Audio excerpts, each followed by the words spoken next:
Welcome to Madasaling Pinoy, your prayer partner. Ngayon ay Huwebes na ika-31 linggo sa karaniwang panahon. Ang mabuting balita ng Panginoon ayon kay San Lucas.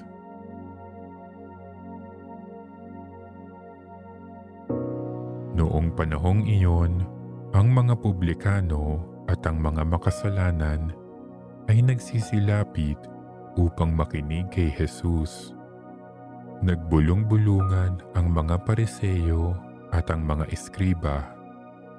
Ang sabi nila, ang taong ito'y nakikisalamuha sa mga makasalanan at nakikisalo sa kanila.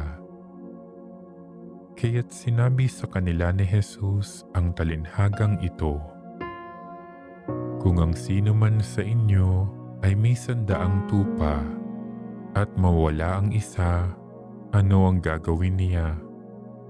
Iiwan ang 99 sa ilang at hahanapin ang nawawala hanggang sa matagpuan, hindi ba? Kapag nasumpungan na'y masaya niyang papasanin ito. Pagdating ng bahay, aanyayahan niya ang kanyang mga kaibigan at mga kapitbahay. Sasabihin niya, makipagsaya kayo sa akin sapagkat nasumpungan ko sa wakas ang tupa kong nawawala.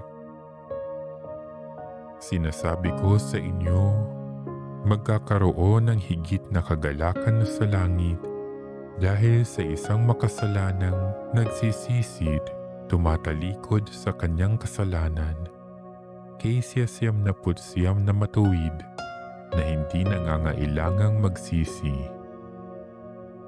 O kaya, kung ang isang babae ay may 10 salaping pilak at mawala ang isa, ano ang gagawin niya? Sisindihan niya ang ilaw, wawalisan ang bahay, at hahanaping mabuti hanggang sa masumpungan ito, hindi ba? Kapag nasumpungan na ito, ay aanyayahan niya ang kanyang mga kaibigan at mga kapitbahay.